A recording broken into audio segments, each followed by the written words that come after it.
Super Aryan episode 146 से लेकर 150 तक।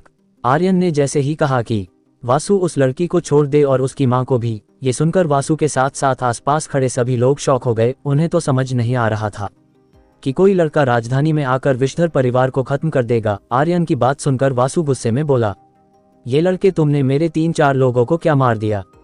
तुम्हें लगता है कि तुम विषधर परिवार को खत्म कर दोगे? तुम अभी नहीं जानते कि विषधर परिवार कितना शक्तिशाली है। वासु की बात सुनकर आर्यन वासु की तरफ बढ़ते हुए बोला, तुम्हारा परिवार कितना शक्तिशाली इससे मुझे कोई फर्क नहीं पड़ता, क्योंकि मैं किसी से नहीं डरना।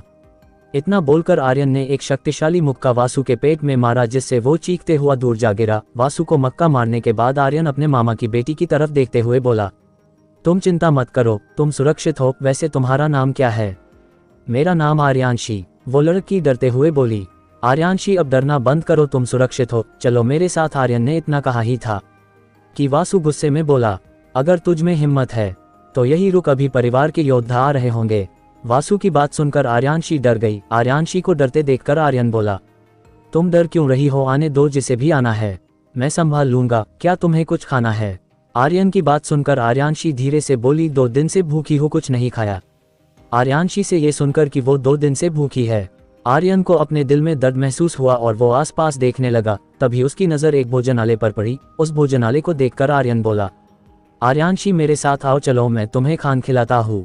आर्यन की बात सुनकर आर्यांशी डरते हुए उसके पीछे पीछे चलने लगी। आर्यन जैसे ही भोजनालय के पास पहुंचा, भोजनालय के पहरेदार ने उसे रोक दिया और बोला, तुम अंदर नहीं जा सकते हो। उस पहरेदार की बात सुनकर आर्यन बोला, क्यों भाई, मैं क्यों अंदर नहीं जा सकता? क्योंकि तुमने विषधर परिवार के युवराज से लड़ाई की है, हम तुम्हें भोजन देखकर दुश्मनी नहीं करना चाहते हैं, पहरेदार ने कहा। पहरेदार की बात सुनकर आर्यन सब कुछ समझ गया और वो अपनी आंखों में गुस्सा लिए पहरेदार को देखते हुए बोला, विषधर परिवार तुम्हें मारेगा कि नहीं ये मैं नहीं जानता, लेकिन अगर तुमने मुझे अभी अंदर जाने नहीं दिया तो मैं तुम्हें जरूर मार डालूंगा। आर्यन की खून जैसी लाल आंख को देखकर भोजनालय के पहरेदार पीछे हट गए। उसके बाद आर्यन आर्यांशी को लेकर अंदर चला गया। अब तक आर्यन और विषधर परिवार की लड़ाई के चर्चे पूरी राजधानी में फैल गई थी। कोई भी आर्यन का नाम नहीं जानता था, इसलिए सब ने आर्यन को रहस्यमयी योद्धा बुलाना शुरू कर दिया। विषधर परिवार की हवेली में एक बड़े सिंहासन पर एक आदमी बैठा हुआ था और उसके सामने वासु खड़ा था। सामने बैठा हुआ आदमी विषधर परिवार का मुखिया और वासु के पिता विश्वजीत विषधर था। उसके आसपास बहुत सारे लोग बैठे थे जो विषधर परिवार के सदस्य थे। विश्वजीत विषधर वासु को देखते हुए बोला, वासु क्या हुआ था? बाजार सब कुछ हमें बताओ, और क्या तुम पहले कभी इस लड़के से मिले हो?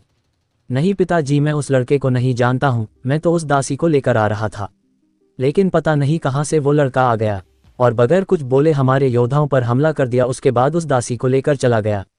उसने कहा है कि उस दासी की मां को आधे दिन के अंदर मुक्त नहीं किया तो वो पूरे विषधर परिवार को खत्म कर देगा, वासु ने कहा। वासु की बात सुनकर विश्वजीत गुस्से में बोला, क्या वो लड़का विषधर परिवार को कीड़ा मकोड़ा समझता है जिसे वो मसल देगा? लगता है पूरी राजधानी को विषधर परिवार की ताकत दिखानी होगी।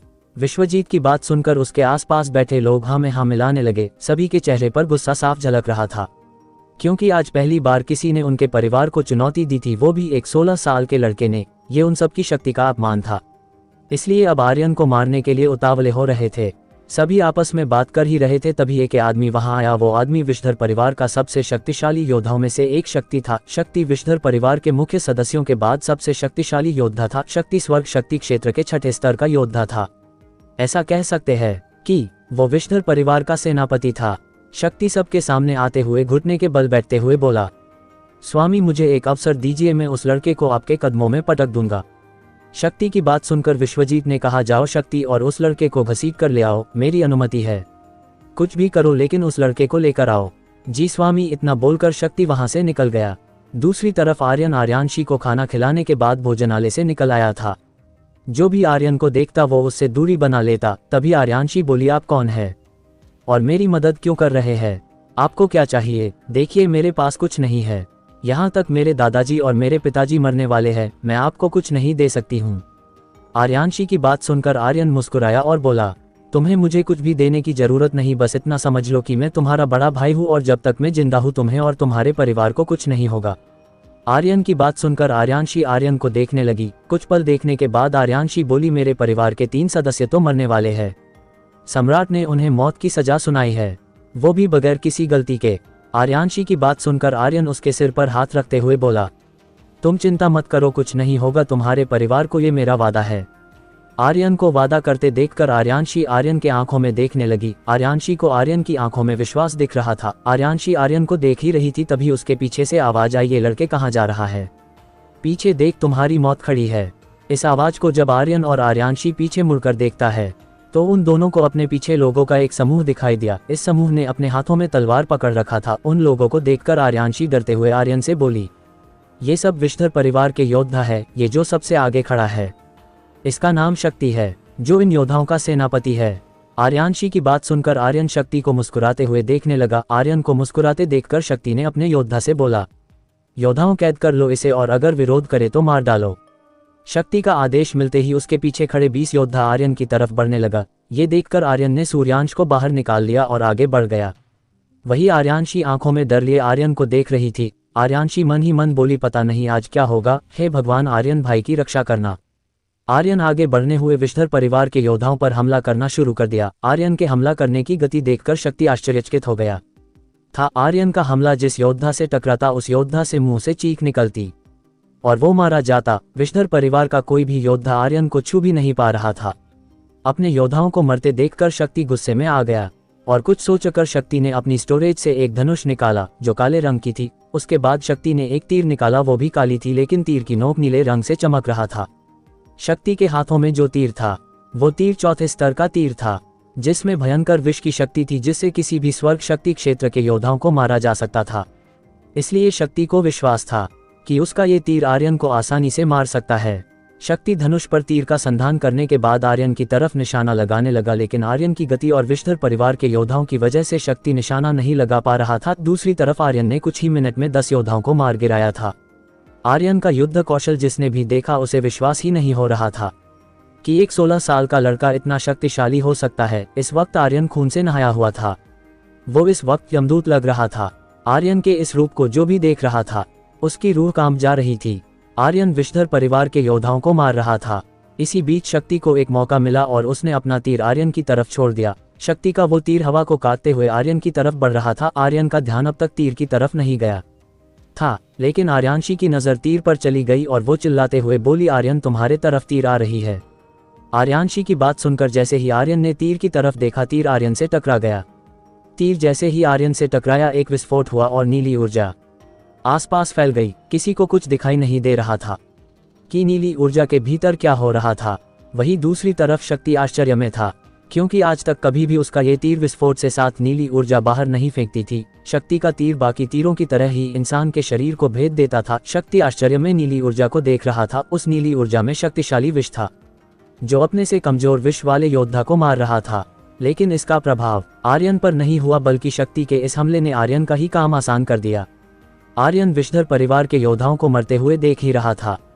तभी उसकी नजर आर्यांशी पर पड़ी जो वही खड़ी थी और विष की ऊर्जा लहर उसकी तरफ आ रही थी। बाकी लोग तो इस लहर को देखकर भाग गए थे, लेकिन आर्यांशी वही खड़ी होकर आर्यन का इंतजार कर रही थी।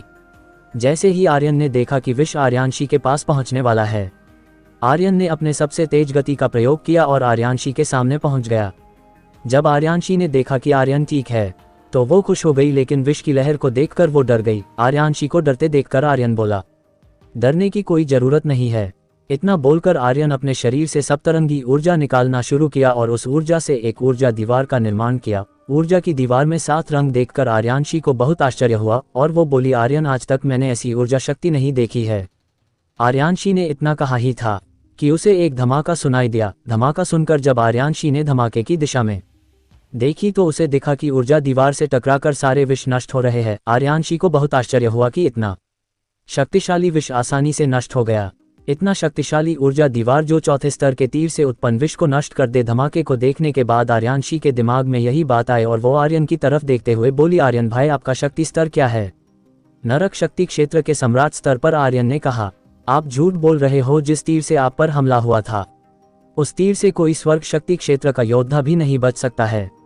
फिर आप नरक शक्ति क्षेत्र के योद्धा होकर कैसे बच सकते हो? ऐसा तो सिर्फ 2 कारण है जिसके कारण आप बचे हो। पहला, आप स्वर्ग शक्ति क्षेत्र से ऊपर के योद्धा हो, या आप कोई ऐसे योद्धा हो जो किसी पवित्र आत्मा का पुनर्जन्म हो। आर्यांशी ने कहा।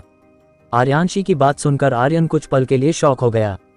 शॉक से बाहर आने के बाद आर्यन बोला, तुम तो बहुत समझदार हो आर्यांशी। क्या आर्यांशी आर्यन का सच जान जाएगी और क्या आर्यन विषधर परिवार को हर पाएगा? एपिसोड 147। आर्यांशी को आर्यन की पहचान पर शक हो गया था कि आर्यन को कोई साधारण योद्धा नहीं है। आर्यांशी की बुद्धिमानी देखकर आर्यन खुश हो गया और उसने आर्यांशी की तारीफ की और बोला, तुमने सच कहा कि मैं कोई साधारण योद्धा नहीं हूँ, एक पुण्यात्मा हूँ जो किसी कारण से जन्म लिया है इस दुनिया में, लेकिन वो मैं अभी नहीं बता सकता हूँ।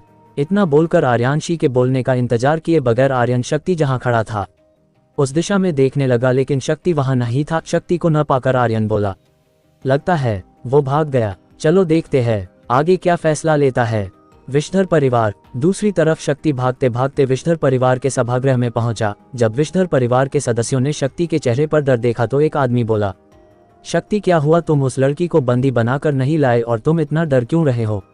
स्वामी, वो लड़का कोई साधारण लड़का नहीं है, उसने हमारे सभी योद्धाओं को मार गिराए बगैर कोई खरोच आए। ये देखकर मैंने चौथे स्तर के तीर का प्रयोग किया जिसके लगते ही स्वर्ग स्तर तक के सभी योद्धा को मारा जा सकता था, लेकिन वो तीर भी उस लड़के का कुछ नहीं बिगाड़ पाया। शक्ति ने डरते डरते एक सांस में सब कुछ बोल दिया।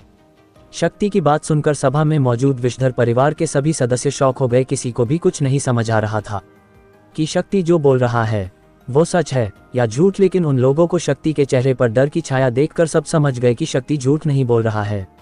कुछ पल शौक में रहने के बाद विश्वजीत विषधर ने कहा, वो लड़का हमारे परिवार के चौथे स्तर के तीर से बच गया। इसका मतलब ये हुआ कि वो लड़का अर्धब्रह्मांड शक्ति क्षेत्र का योद्धा है, इसलिए उसे हराना इतना आसान नहीं होगा।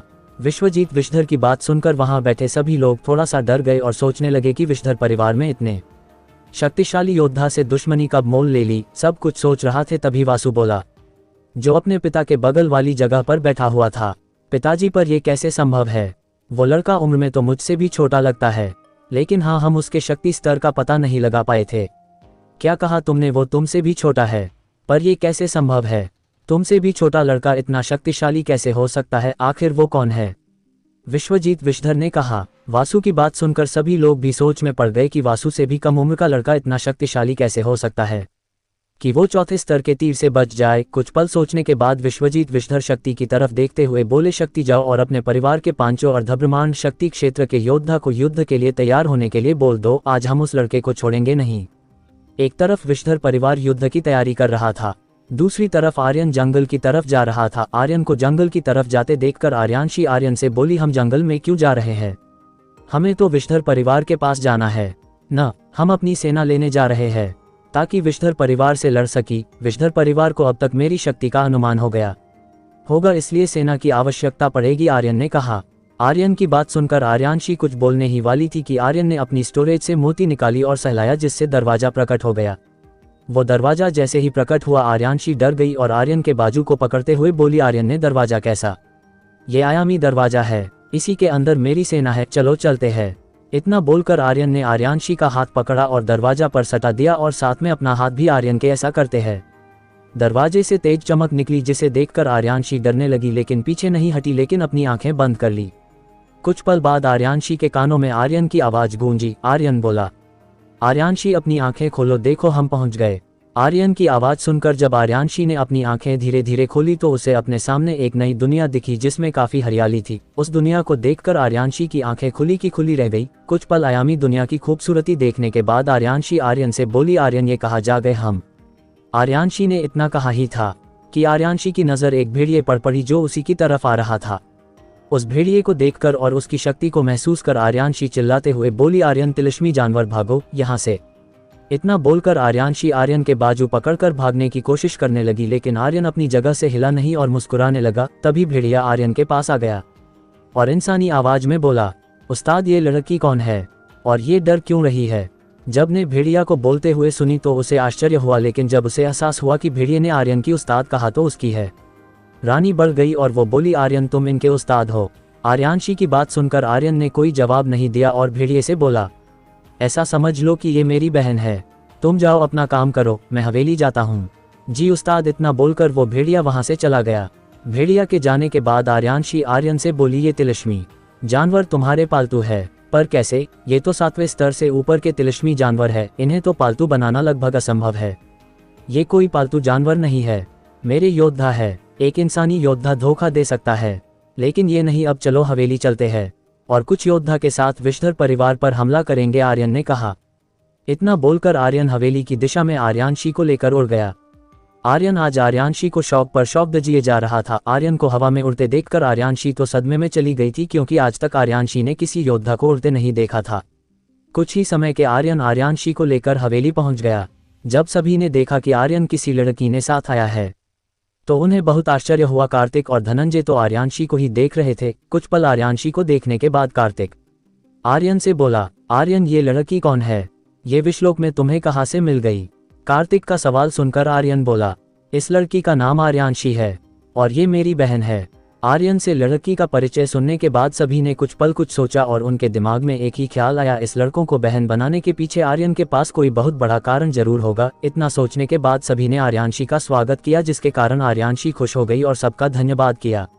आर्यांशी से सबका परिचय होने के बाद आर्यन सबसे बोला, मुझे 10 योद्धा चाहिए, इसलिए तुम सब चुन लो कौन जाएगा, लेकिन वो सब अर्धब्रह्मांड शक्ति क्षेत्र के योद्धा से लड़ने लायक हो।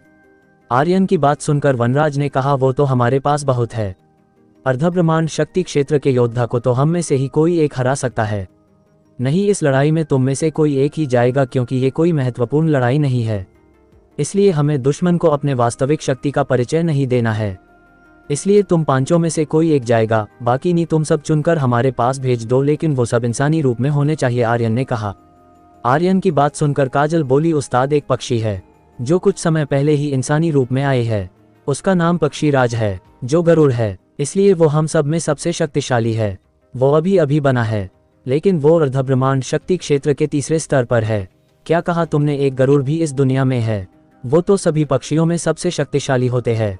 उससे लड़ना किसी के भी बस में नहीं है। वो तो जन्मजात महाशक्तिशाली होते हैं, आर्यन ने कहा। आर्यन की बात सुनकर काजल बोली, जी उस्ताद, इसलिए तो हम उसे पक्षीराज कहते हैं, क्योंकि वो अभी हम पांचों से कमजोर है। लेकिन हम पांचों अलग अलग उससे लड़े तो उसे हरा नहीं पाएंगे।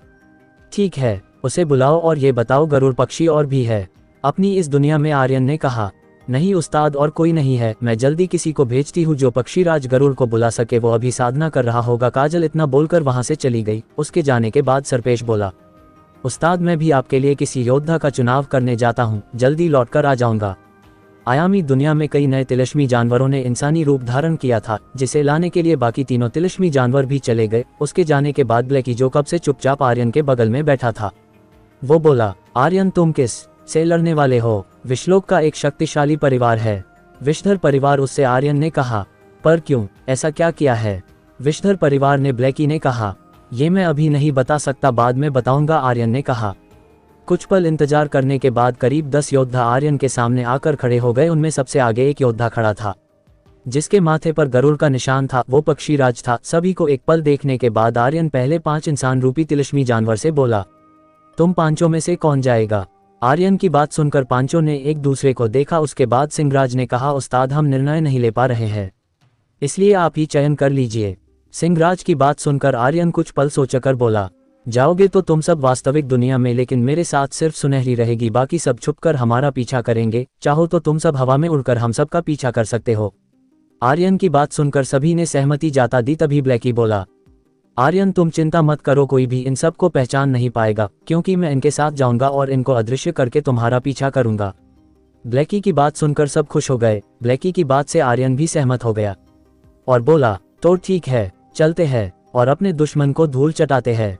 इतना बोलकर आर्यन आर्यांशी और अपने योद्धाओं के साथ हवेली से निकल गया और कुछ ही समय में वास्तविक दुनिया में लौट आया। वास्तविक दुनिया में लौटने के बाद जिस योद्धा को आर्यन के साथ जाना था, वो आर्यन के साथ चलने लगे, और जिस योद्धा को ब्लैकी के साथ जाना था, वो ब्लैकी के साथ आर्यन का पीछा करने लगे।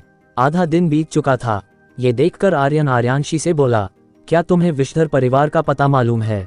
हाँ मालूम है, चलिए मेरे साथ। इतना बोलकर आर्यांशी ने रास्ता दिखाया। उसके बाद आर्यन अपने साथियों के साथ हवा में उड़ गया और विषधर परिवार के घर की तरफ चल पड़ा। आर्यन के सभी तिलिस्मी जानवर योद्धा अभी भी इंसानी रूप में ही थे और उड़ रहे थे। हवा में उड़ते इन शक्तिशाली योद्धाओं पर जिनकी भी नजर पड़ती वो आश्चर्य में आसमान में ही देखते रह जाते। करीब आधे घंटे बाद आर्यन और उसके योद्धा विषधर परिवार के इलाके में पहुंच गया। विषधर परिवार के इलाके में पहुंचने के बाद आर्यांशी आर्यन को एक ऊंची हवेली की तरफ इशारा करते हुए बोली, आर्यन वो जो सबसे ऊंची हवेली है वही विषधर परिवार का मुख्य घर है, और ये जो आसपास छोटे छोटे घर देख रहे हो वो या तो विषधर परिवार के किसी सदस्य का है या उनके यहाँ के योद्धाओं का? आर्यानशी की बात सुनकर आर्यन पूरे इलाके को एक नज़र देखा और बोला, ये विषधर परिवार तो काफ़ी अमीर है। क्या आर्यन आर्यानशी की मां को आज़ाद करा पाएगा?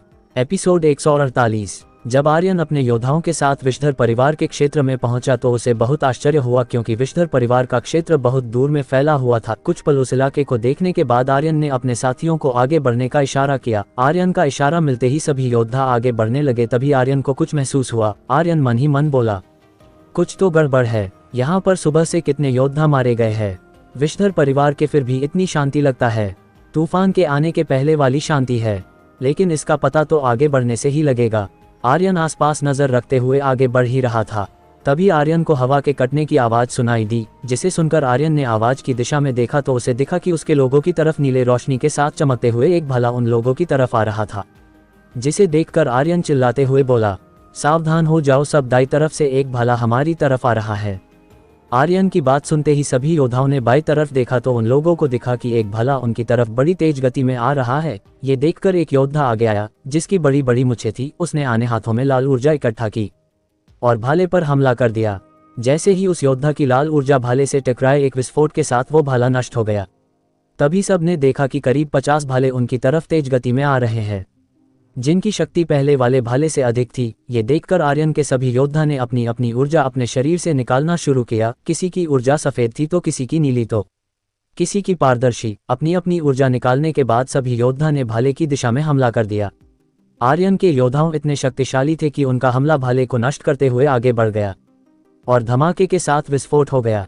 जैसे ही धमाका हुआ, सभी योद्धाओं को चीखने की आवाज सुनाई दी। उस चीख से पता चल रहा था जहां धमाका हुआ था वहां करीब 30 योद्धाओं रहे होंगे जो अब मर चुके थे।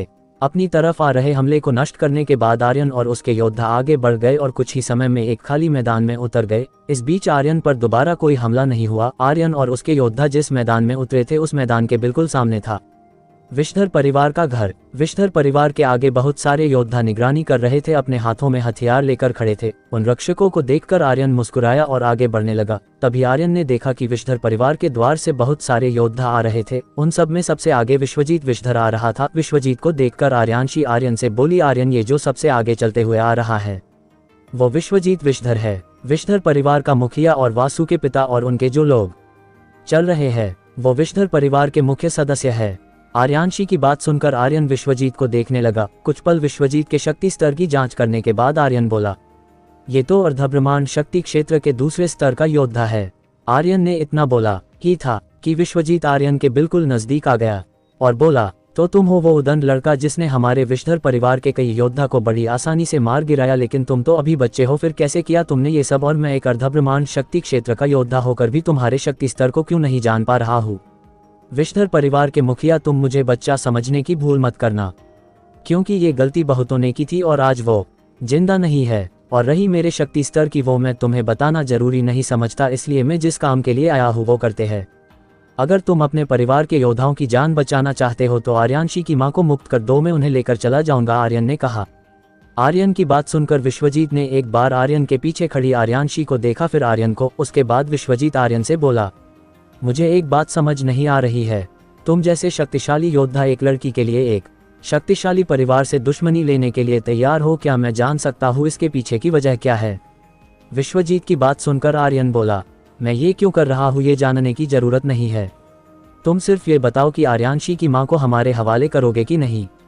आर्यन की बात सुनकर विश्वजीत की आंखें गुस्से से लाल हो गई, क्योंकि आज तक किसी ने भी विश्वजीत से ऐसे बात नहीं की थी, यहाँ तक विश्वलोक के सम्राट ने भी नहीं, लेकिन आर्यन की नज़रों में तो उसकी कोई इज्जत ही नहीं थी। फिर भी विश्वजीत ने खुद को शांत किया और आर्यन से बोला, लड़के तुम जानते हो कि इस लड़की के परिवार की मदद करके तुम सम्राट विषदन से दुश्मनी मोल ले रहे हो। इसके दादा अरुण और इसके पिता आर्यांश एक गद्दार है, जिसने सम्राट के आदेश का पालन नहीं किया और अपनी बहन की शादी विश्वलोक से बाहर कर दिया, इसलिए इसके परिवार को मौत की सजा सुनाई गई है। अगर तुमने इसकी मदद की तो तुम भी गद्दार कहलाओगे। विश्वजीत की बात सुनकर आर्यानशी थोड़ा चिंतित होने लगी और वो मन ही मन बोली, कहीं आर्यन सम्राट के डर से पीछे न हट जाए, अगर ऐसा हुआ तो मैं क्या करूंगी? आर्यानशी ये सोच ही रही थी, तभी उसे आर्यन की आवाज सुनाई दी। आर्यन ने कहा, मुझे कोई फर्क नहीं पड़ता कि मेरी दुश्मनी किससे होने वाली है, इस वक्त मेरा लक्ष्य सिर्फ इस लड़की की मां को बचाना है, जो मैं करके रहूंगा, चाहे इसके बदले मुझे खून की नदियां क्यों ना बहानी पड़े। आर्यन की बात सुनकर विश्वजीत के साथ साथ विषधर परिवार के सभी योद्धा शॉक हो गए। उन सब के दिमाग में एक ही सवाल चल रहा था कि कौन है ये लड़का जिसे सम्राट का डर नहीं है, और ये अरुण के परिवार की मदद क्यों कर रहा है। कुछ पल शॉक में रहने के बाद विश्वजीत बोला, अगर तुम लड़ना ही चाहते हो तो ठीक है, हम लड़ेंगे, लेकिन उस औरत को आज़ाद नहीं करेंगे। अगर हमने उस औरत को आज़ाद कर दिया तो लोग विषधर परिवार को डरपोक समझेंगे। विश्वजीत के इतना बोलते ही विषधर परिवार के योद्धाओं ने अपने शरीर से नीली ऊर्जा निकालना शुरू कर दिया। ये देखकर आर्यन के योद्धा भी अपनी अपनी अंदरूनी ऊर्जा निकालना शुरू कर दिया, जिसे देखकर विश्वजीत चौंक गया और खुद से बोला, आखिर ये लोग कौन है? विश्वलोक के तो नहीं लगते हैं, क्योंकि इनमें से कुछ की ऊर्जा शक्ति नीली तो है, लेकिन कुछ की सफ़ेद, पारदर्शी और लाल है, जो विश्वलोक में नहीं मिलता है। ऊपर से इनकी ऊर्जा शक्ति बहुत शक्तिशाली है। ये सब अर्धब्रह्मांड शक्ति क्षेत्र के योद्धा है। इतना सोचकर विश्वजीत आर्यन से बोला, लड़के तुम कौन है और ये योद्धा तुम्हें कहाँ से मिले? क्योंकि इनमें से कुछ योद्धा विश्वलोक के नहीं लगते हैं, क्योंकि इनके पास विष की शक्ति नहीं है। विश्वजीत की बात सुनकर आर्यन बोला, सीमा इंसानों को बांटती है विश्वजीत, लेकिन ये सब तिलिस्मी जानवर है जिन्हें इंसानी रूप मिला है। तिलिस्मी जानवर ही मेरी सेना है। आर्यन की बात सुनकर विश्वजीत शॉक हो गया। वो शॉक में ही था, तभी आर्यन की आवाज से वो शॉक से बाहर आया। आर्यन बोला, बहुत हो गई बातें, हमलों करो योद्धाओं। आर्यन की बात खत्म होते ही आर्यन के योद्धा विषधर परिवार के योद्धाओं से टकरा गए। विषधर परिवार के घर के बाहर शक्ति के टकराने की आवाज गूंजने लगी। कमजोर योद्धा लड़ाई वाले था न से दूर भागने लगे। उन्हें डर था कि कहीं वो शक्ति के चपेट में न आ जाए। आर्यन ने आर्यांशी के आगे एक सुरक्षा घेरा बना दिया था, जिसकी वजह से वो सुरक्षित थी। आर्यन और सुनहरी खड़े होकर लड़ाई देख रहा था। वही पक्षीराज सीधे विश्वजीत से टकरा गया। विश्वजीत खुद को पक्षीराज के सामने कमजोर पा रहे थे। उसने अपने आसपास देखा कि उसके योद्धा आर्यन के योद्धाओं का सामना नहीं कर पा रहे हैं, तो परेशान लगने लगा और बोला, अभी तो लड़ाई शुरू ही हुई है और हमारे योद्धा हारने लगे हैं। कुछ पल और लड़ाई चली तो हमारे योद्धा मारे जाएंगे। विश्वजीत ये सोच ही रहा था कि उसने देखा कि उसके एक योद्धा का शरीर एक बड़े मूंछों वाले योद्धा के हमले से फट गया है, जिससे विषधर परिवार का वो योद्धा मारा गया। विश्वजीत अपने ख्यालों में खोया हुआ ही था कि विश्वजीत पक्षीराज के हमले से टकरा गया और वो दूर जा गिरा, साथ में खून की उल्टी करने लगा। अपने परिवार के मुखिया की हालत देखकर विषधर परिवार के सभी योद्धा घबरा गए, क्योंकि लड़ाई के मैदान में उपस्थित सभी योद्धाओं में विश्वजीत सबसे शक्तिशाली योद्धा था। आर्यन के योद्धाओं के शरीर पर कोई खरोच तक नहीं आई थी। वही विषधर परिवार के सभी जिंदा योद्धा घायल थे और 3 मारे जा चुके थे। अपने मुखिया की हालत को देखकर एक आदमी बोला, जिसका नाम वीरेन था। वीरेन विश्वजीत का छोटा भाई था। भैया, हमें अपने बुजुर्ग योद्धाओं को बुलाना होगा। हमें लगता है इन सब का सामना वही कर सकते हैं। अपने छोटे भाई की बात सुनकर विश्वजीत ने कहा, सही बोल रहे हो तुम, हमें बुजुर्ग योद्धाओं को बुलाना होगा। इतना बोलकर विश्वजीत ने अपने स्टोरेज से छोटे अंडे के आकार की मोती निकाली, जिस पर काले सांप के निशान बने हुए थे। उस मोती के देखते हुए विश्वजीत बोला, हे बुजुर्ग योद्धाओं, हमारी सहायता करो, विषधर परिवार खतरे में है। विश्वजीत के इतना बोलते ही वो मोती के विस्फोट के साथ नष्ट हो गई और उसमें से एक नीली ऊर्जा निकली और गायब हो गई। ठीक उसी वक्त एक अनजान जगह पर बहुत सारी कुटिया बनी हुई थी और बहुत सारे योद्धाओं ध्यान में बैठे हुए थे। तभी अचानक सभी योद्धाओं की आंखें खुल गई और एक दूसरे को देखने लगे। उनकी आंखों में चिंता झलक रही थी। ये वही बुजुर्ग योद्धा थे जिनकी बात विश्वजीत कर रहा था।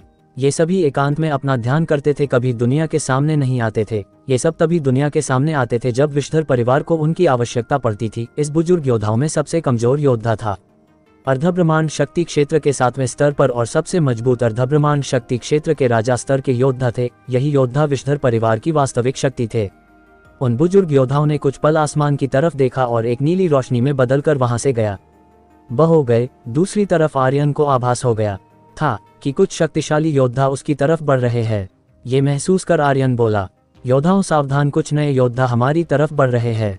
आर्यन की आध्यात्मिक शक्ति इस वक्त 4थे स्तर पर थी, इसलिए आर्यन ने अपनी आध्यात्मिक शक्ति की सहायता से पहले ही पता लगा लिया कि कोई उसकी तरफ बढ़ रहा है। आर्यन की बात सुनकर सभी योद्धाओं सतर्क हो गए। वही विश्वजीत हंसते हुए बोला, सही बोला तुमने, योद्धा आ रहे हैं, वो तुम्हारे घमंड को तोड़ के रख देंगे।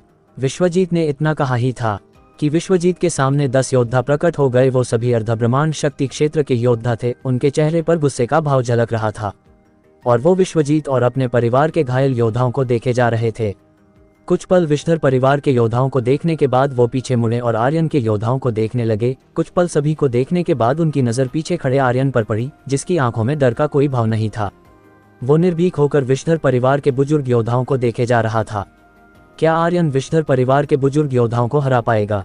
एपिसोड 149। अपने सामने विषधर परिवार की हार को देखकर विषधर परिवार के मुखिया ने अपने परिवार के बुजुर्ग योद्धाओं को बुला लिया जो दुनिया के सामने बहुत कमाते थे। वो कुल 10 थे। जब बुजुर्ग योद्धाओं ने देखा कि उनके परिवार के योद्धा बुरी तरह से घायल हो गए हैं तो उन्हें बहुत गुस्सा आया और आर्यन के योद्धाओं की तरफ देखने लगे। जैसे ही आर्यन ने उन बुजुर्ग योद्धाओं को देखा तो उसने अपने योद्धाओं को पीछे कर लिया। आर्यन का आदेश मिलते ही सभी योद्धा आर्यन के पीछे आकर खड़े हो गए। ये देखकर सभी बुजुर्ग को समझ आ गया कि आर्यन ही उन सब का मुखिया है। ये देखकर एक बुजुर्ग कुछ बोलने ही वाला था कि विश्वजीत उस बुजुर्ग के सामने आया और हाथ जोड़कर प्रणाम करते हुए बोला, प्रथम बुजुर्ग हमारी सहायता कीजिए। पता नहीं ये लड़का कहाँ से आ गया है और तिलिस्मी जानवरों की सेना लेकर हम पर हमला कर दिया है। विषधर परिवार में बुजुर्गों को प्रथम बुजुर्ग और दूसरे बुजुर्ग कहकर बुलाया जाता था। उन सब नाम नहीं लिया जाता था और ये सब उनकी शक्ति पर निर्भर करता था कि उन्हें कौन सा स्थान न मिलेगा। विश्वजीत ने जिसे प्रथम बुजुर्ग कहा था वो अर्धब्रह्मांड शक्ति क्षेत्र के राजा स्तर का योद्धा था। वो लड़ाई के मैदान में खड़े योद्धाओं में सबसे शक्तिशाली था। विश्वजीत की बात सुनकर प्रथम बुजुर्ग ने आर्यन की देखा और बोला, बच्चे तुम कौन हो और तुम्हें विषधर परिवार से क्या चाहिए। उस बुजुर्ग की बात सुनकर आर्यन आगे बढ़ते हुए निर्भीक अंदाज में बोला, मेरी विषधरों परिवार से कोई दुश्मनी नहीं है। मैं किसी को लेने आया हूँ, उसे मुझे सौंप दो, मैं चला जाऊंगा। किसी लेने आए हो तुम? अगर वो विषधर परिवार का सदस्य है तो मैं तुम्हें उस इंसान को नहीं सौंप सकता हूँ, प्रथम बुजुर्ग ने कहा। चिंता मत कीजिए प्रथम बुजुर्ग, वो आपके परिवार का सदस्य नहीं है, आर्यन ने कहा। आर्यन की निर्भीकता देखकर सभी बुजुर्ग आर्यन को ही देख रहे थे। एक बुजुर्ग ने कहा, आखिर ये लड़का है कौन जो इतना निर्भीक होकर प्रथम बुजुर्ग से बात कर रहा है। सही कह रहे आप तीसरे बुजुर्ग, ये लड़का आज तक हमने जितने युवा योद्धा देखा है उसमें से सबसे अधिक प्रतिभाशाली है। तभी तो इसने तिलिस्मी जानवरों की फौज खड़ी कर ली, दूसरा बुजुर्ग बोला। एक तरफ सभी बुजुर्गों के दिमाग में अलग अलग ख्याल पनप रहे थे, वहीं दूसरी तरफ प्रथम बुजुर्ग के दिमाग में अलग ही बात चल रही थी। प्रथम बुजुर्ग मन ही मन सोच रहे थे, ये लड़का आखिर है कौन और इसे इंसान रूपी तिलिस्मी जानवर कैसे मिले। ये तो सालों पहले विलुप्त हो चुके हैं, आखिर ये है कौन और इसे कौन चाहिए। इतना सोचकर प्रथम बुजुर्ग ने विश्वजीत की तरफ देखते हुए बोले, मुखिया विश्वजीत, क्या हुआ था, पूरी बात बताओ और इस लड़के को कौन चाहिए ये भी बताओ। प्रथम बुजुर्ग की बात सुनकर मुखिया विश्वजीत ने प्रथम बुजुर्ग को सब कुछ बता दिया, जिसे सुनकर प्रथम बुजुर्ग के साथ साथ सभी बुजुर्गों को आश्चर्य हुआ कि ये सब एक दासी की वजह से हुआ है। सभी बुजुर्ग आश्चर्य में आर्यन को देखने लगे, किसी को कुछ समझ नहीं आ रहा था। कुछ पल सोचने के बाद प्रथम बुजुर्ग ने कहा, बच्चे तुम एक दासी के लिए विषधर परिवार से दुश्मनी करना चाहते हो, पर क्यों, आखिर क्या रिश्ता है तुम्हारा उस दासी के साथ। देखिए मुझे इस वक्त ज्यादा बात नहीं करनी है, आप बस इतना बताइए कि उन्हें मुझे सौंपेंगे कि नहीं, और अगर आप जानना चाहते हैं कि मैं कौन हूं तो वो आप बहुत जल्द जान जाएंगे, आर्यन ने निर्भीक अंदाज में कहा। प्रथम बुजुर्ग को समझ आ गया था कि आर्यन कोई साधारण योद्धा नहीं है, इसलिए प्रथम बुजुर्ग कुछ पल सोचकर बोले, हम तुम्हें उस दासी को सौंप देंगे, लेकिन मेरी एक शर्त है। क्या शर्त है, बताइए, आर्यन ने कहा। तुम्हें मेरे परिवार के योद्धा से द्वंद्व करना होगा जिसमें तुम्हारे योद्धा तुम्हारा साथ नहीं देंगे, प्रथम बुजुर्ग ने कहा। ठीक है, मंजूर है, बताइए कौन है वो योद्धा जिससे मुझे लड़ना है, आर्यन ने कहा। आर्यन के शर्त मंजूर करते ही प्रथम बुजुर्ग मुस्कुराने लगे। ये देखकर आर्यांशी आर्यन के पास आए और बोली, आर्यन ये तुमने क्या कर दिया। मैंने सुना है कि विषधर परिवार के एक नरभक्षी दानव है जो अर्धब्रह्मांड शक्ति क्षेत्र के योद्धाओं तक को मार के खा जाता है। आज तक उसी की वजह से विषधर परिवार सुरक्षित है। नरभक्षी दानव, क्या ये प्रजाति अब भी जीवित है, आर्यन ने कहा। आर्यन ने इतना कहा ही था कि वहां की जमीन कांपने लगी, जिसे महसूस कर विषधर परिवार के सभी योद्धा खुश हो गए। अब तक आर्यन के डर से पीछे खड़ा वासु में भी हिम्मत आ गई थी। वासु आगे आया और बोला, ये लड़के अभी तक बहुत उछल रहा था, न अब इसे हरा के दिखा। आज तक हमारे परिवार के इस रक्षक को कोई हरा नहीं पाया है। वासु की बात सुनकर आर्यन बोला, तुम कुछ जल्दी खुश नहीं हो गए, आज तक तो मुझे भी कोई हरा नहीं पाया है, मैं भी तो देखूं कि तुम्हारे इस रक्षक में कितनी शक्ति है। आर्यन के इतना बोलते ही वहां पर गुर्राने की आवाज गूंज उठी। जब सब ने आवाज की दिशा में देखा तो उन सबको दिखा कि एक विशालकाय आकृति अपने लंबे कदमों से चलते हुए उन सब की तरफ आ रही थी। आर्यन ने एक पल उस दानव के चेहरे की तरफ देखा तो उसे दिखा कि उसके माथे पर एक तलवार का निशान बना हुआ था। ये निशान को देखकर आर्यन शॉक हो गया।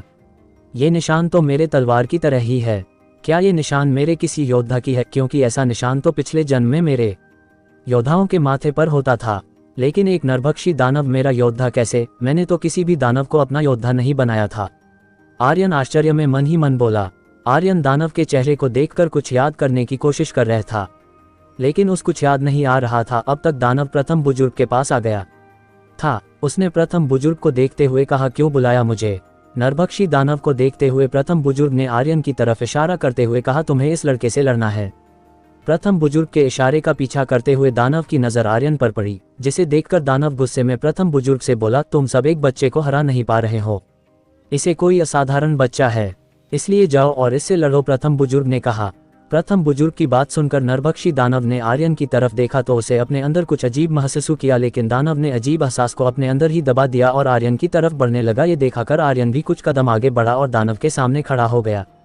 दानव के सामने आर्यन एक चींटी से कम नहीं लग रहा था। आर्यन को देखकर नरभक्षी दानव अपने खतरनाक आवाज में बोला, क्या दिन आ गए हैं? मेरे एक बच्चे को मारना पड़ रहा है।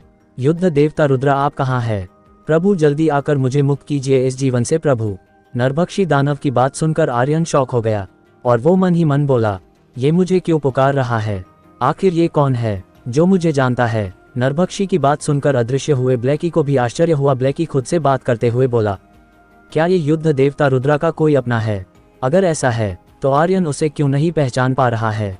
दूसरी तरफ आर्यन ख्यालों में खोया हुआ था कि उस अपनी तरफ कुछ आने का आभास हुआ और वो जल्दी से होश में आया और नरभक्षी दानव की तरफ देखने लगा। आर्यन ने देखा कि नरभक्षी दानव अपने पैरों से कुचलने के लिए अपने पैर आगे बढ़ा रहा है, जिसे देखकर आर्यन जल्दी से उछलकर बगल में हट गया, जिसकी वजह से नरभक्षी दानव का पैर जमीन से टकरा गया, जिसकी वजह से वहां बड़ा सा गड्ढा बन गया और चारों तरफ धूल फैल गई, जिसकी वजह से किसी को आर्यन नहीं दिखा। जब आर्यन किसी को नहीं दिखा तो विषधर परिवार खुश हो गया, लेकिन आर्यन के योद्धा थोड़े मायूस हो गए थे। तभी धूल के बीच से एक धमाके की आवाज सुनाई दी, जिसे सुनकर सब चौंक गए। किसी को विश्वास नहीं हो रहा था, धूल के अंदर लड़ाई चल रही है।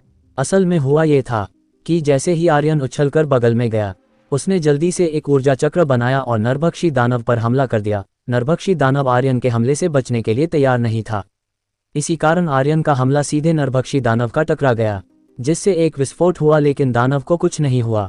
कुछ पल बाद पूरा धूल छट चुका था। धूल छटने के बाद सबने देखा कि आर्यन अपने हाथों में ऊर्जा चक्र बना रहा है, जो सप्तरंगी थी। ये देखकर विषधर परिवार के सभी योद्धा चौंक गए। प्रथम बुजुर्ग ने कहा, ये लड़का कौन है जिसके पास सातों तत्वों की शक्ति है, विष तत्व की भी शक्ति है इसके पास? आखिर ये किस परिवार का योद्धा है? कहीं ये किसी प्राचीन परिवार का योद्धा तो नहीं है?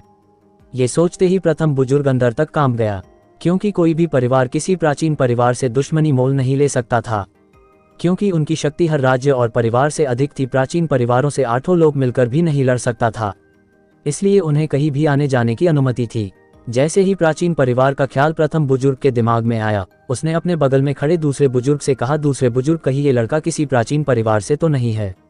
देखिए इसकी अंदरूनी ऊर्जा कितनी अजीब है, 7 रंगों की। ऐसा तो प्राचीन परिवार में ही संभव है, क्योंकि प्राचीन परिवारों के सबसे कमजोर योद्धाओं के पास भी 3 तत्वों की शक्ति होती है। जब विषधर परिवार के योद्धाओं ने इसके बारे में सोचा तो वो अंदर तक कांप गए। उनके जुबान से कोई आवाज तक नहीं निकल रही थी। उन्हें समझ ही नहीं आ रहा था कि वो क्या करे अब, क्योंकि एक बार दानव लड़ने के लिए उतरता था तो उसे कोई नहीं रोक सकता था। विषधर परिवार के सभी योद्धा ख्यालों में ही थे कि सभी को एक धमाके की आवाज सुनाई दी। ये धमाका आर्यन और दानव के हमले के टकराने की थी। उन दोनों के हमले के टकराते ही चारों तरफ ऊर्जा की लहर फैल गई, जिससे बचने के लिए सभी ने अपने आगे सुरक्षा कवच बना लिया, लेकिन आर्यन और दानव ने कोई सुरक्षा कवच नहीं बनाया, जिसकी वजह से दोनों ऊर्जा की लहर से टकरा गए और कुछ कदम पीछे हट गए, लेकिन दोनों में से किसी को कुछ नहीं हुआ। जब आर्यन ने देखा कि ऐसे हमलों से दानव पर कोई असर नहीं हो रहा है, तो उसने अपने तलवार को निकाल लिया और दानव की दिशा में कर दिया, जिससे तलवार से सप्तरंगी ऊर्जा निकली और दानव से टकरा गई। जैसे ही दानव से आर्यन का हमला टकराया, दानव के मुंह से चीख निकली, लेकिन उसके शरीर पर कोई घाव नहीं था। जब दानव ने महसूस किया कि आर्यन के हमले से उस दर्द हुआ तो उसे बहुत आश्चर्य हुआ, क्योंकि आज तक किसी भी हमले ने उसे दर्द महसूस नहीं कराया था। दानव आश्चर्यचकित होते हुए आर्यन की तरफ देखा और वो कुछ बोलने ही वाला था कि तभी उसकी नज़र आर्यन के हाथों की तलवार सूर्यांश पर पड़ी। तलवार को देखते ही दानव के मुंह से एक ही शब्द निकला, देवांतक तलवार।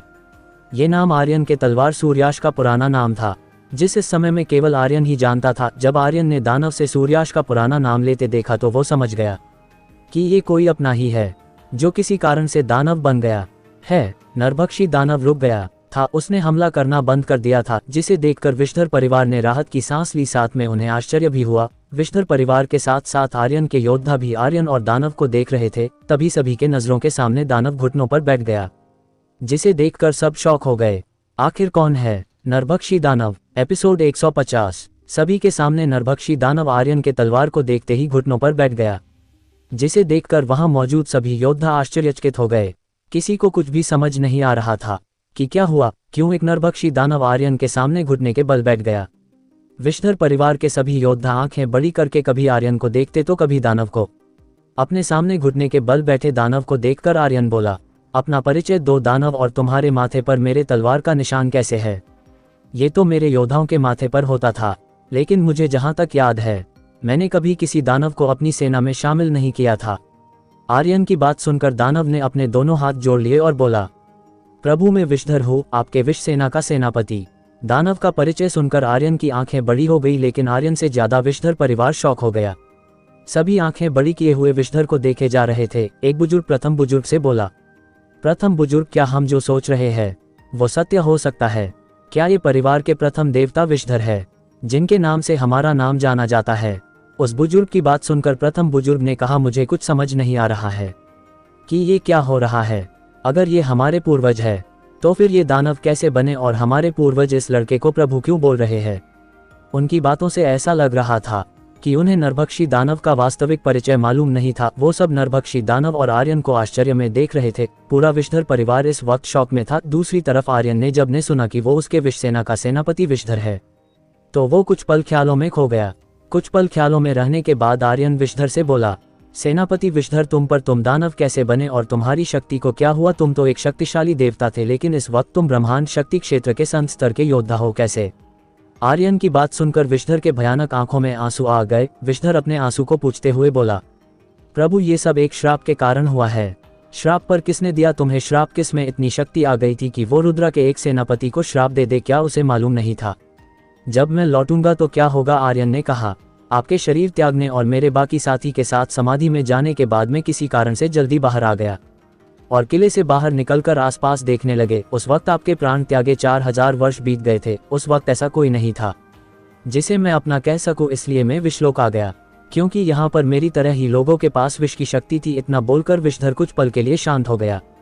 कुछ पल शांत होने के बाद विषधर ने फिर से बोलना शुरू किया, विषलोक आने के बाद मैंने अपनी शक्ति को दबा दिया ताकि कोई मुझे पहचान न सके, और एक कन्या से विवाह किया जिससे विषधर परिवार शुरू हुआ। उसके बाद मैं धीरे धीरे अपनी शक्ति दुनिया को दिखाने लगा, और जब मेरी पहली संतान ब्रह्मांड शक्ति क्षेत्र तक पहुंच गया, उसके बाद मैंने अपनी देवता की शक्ति दुनिया को दिखाई और यहाँ से निकल गया ताकि आपके लौटने तक फिर से समाधि में जा सकूं। लेकिन मैं नहीं जानता था कि ये सफर मेरे लिए नरक का सफर बन जाएगा। इतना बोलकर विषधर चुप हो गया। विषधर को चुप देखकर आर्यन बोला, चुप क्यों हो गए, बताओ आगे। आर्यन के पूछने पर विषधर ने लंबी सांस ली और बोलना शुरू किया, मैं योद्धाओं के समाधि वाले था न पर तेजी से आगे बढ़ रहा था। मैंने जल्दी पहुंचने के लिए अपने आकर को बढ़ा लिया था। मैं चाहता तो एक पल में उस समाधि वाले था न पहुंच जाता, लेकिन मेरे मन में समाधि में जाने से पहले इस पूरी दुनिया को घूमने की ये भावना आते ही मैंने अपने आकर को बढ़ा लिया और दुनिया को देखते हुए आगे बढ़ता रहा, लेकिन यही मेरी गलती थी। सभी विषधर की बात को सुनकर आश्चर्य में चले गए थे। वो सोच रहा थे कि आखिर एक देवता दानव कैसे बन गया और आर्यन का इस देवता से क्या नाता है। सभी के मन में कई सवाल चल रहे थे। सभी के नजरों में सवाल देखकर विषधर ने फिर से बोलना शुरू किया, जब मैं आगे बढ़ रहा था उस वक्त मुझसे एक गलती हो गई। मैं अपने विशालकाय रूप में आगे बढ़ता ही रहा था, तभी मुझसे एक गलती हो गई। मैंने अनजाने में एक इंसान पर पैर रख दिया, जिसके कारण वो आदमी मर गया। उस वक्त वहां पर एक ब्रह्मऋषि ध्यान में थे। एक इंसान की चीख से उन ब्रह्मऋषि के ध्यान को भंग कर दिया। ध्यान भंग होते ही ब्रह्मऋषि ने क्रोधित हो गए और मेरी तरफ देखा और मुझे श्राप दे दिया कि मैं एक नरभक्षी दानव बन जाऊंगा और मेरी शक्ति ब्रह्मांड शक्ति क्षेत्र के संत स्तर का योद्धा रह जाऊंगा। विषधर की बात सुनकर आर्यन को अफसोस हुआ और वो बोला, क्या तुमने उन ब्रह्मऋषि से माफी नहीं मांगी? माफी मांगने पर उन्होंने मुझे बताया कि जब युद्ध देवता रुद्रा फिर से जन्म लेकर इस दुनिया में आएंगे तब वो मुझ पर अपने तलवार से मेरे शरीर पर घाव करेंगे। उसके बाद ही मैं अपने वास्तविक रूप में लौट पाऊंगा, लेकिन मुझे देवता बनने के लिए फिर से ध्यान करके अपनी शक्ति बानी होगी, विषधर ने कहा। विषधर की बात सुनकर सभी लोग शौक में थे। वही विषधर परिवार के सभी योद्धा घुटने के बल बैठ गए और विषधर को प्रणाम करने लगे और क्षमा मांगने लगे। प्रथम बुजुर्ग ने कहा, पूर्वज विषधर, हमें क्षमा कर दीजिए, हम आपको नहीं पहचान पाए। प्रथम बुजुर्ग की बात सुनकर भी विषधर ने कोई जवाब नहीं दिया और आर्यन को देखते हुए बोला, प्रभु मुझे श्राप से मुक्त करने की कृपा करें। ठीक है। इतना बोलकर आर्यन ने अपने तलवार से विषधर के हाथ पर एक कट लगा दिया। आर्यन के ऐसा करते ही आसमान में बिजली चमकने लगी और एक सुनहरी रोशनी विषधर पर गिरने लगी। सुनहरी रोशनी के प्रभाव से कोई भी व्यक्ति कुछ नहीं देख पा रहा था। सभी के आंखें बंद कर ली थी सिवाय आर्यन के। आर्यन अपनी खुली आंखों से सुनहरी रोशनी के बीच खड़े विषधर को देख रहा था। विषधर के शरीर में सुनहरी रोशनी की वजह से परिवर्तन हो रहे थे। विषधर के चेहरे पर एक मुस्कान थी। करीब 5 मिनट बाद आसमान से सुनहरी रोशनी गिरना बंद हो गया।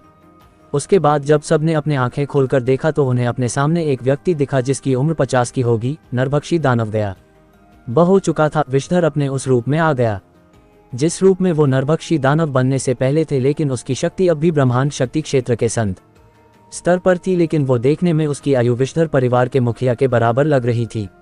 स्वयं को श्राप मुक्त पाकर सेनापति विषधर के आंखों में आंसू आ गए और वो आंखों में आंसू लिए आर्यन के पैरों में दंडवत लेट गया और बोला, धन्यवाद प्रभु, धन्यवाद। जब आर्यन ने देखा कि सेनापति विषधर उसके पैरों में दंडवत गिरा हुआ है तो आर्यन उसे उठाते हुए बोला, सेनापति विषधर, आपको ये करने की जरूरत नहीं है, आप मेरे योद्धा है। अपने योद्धा की रक्षा करना मेरा कर्तव्य है।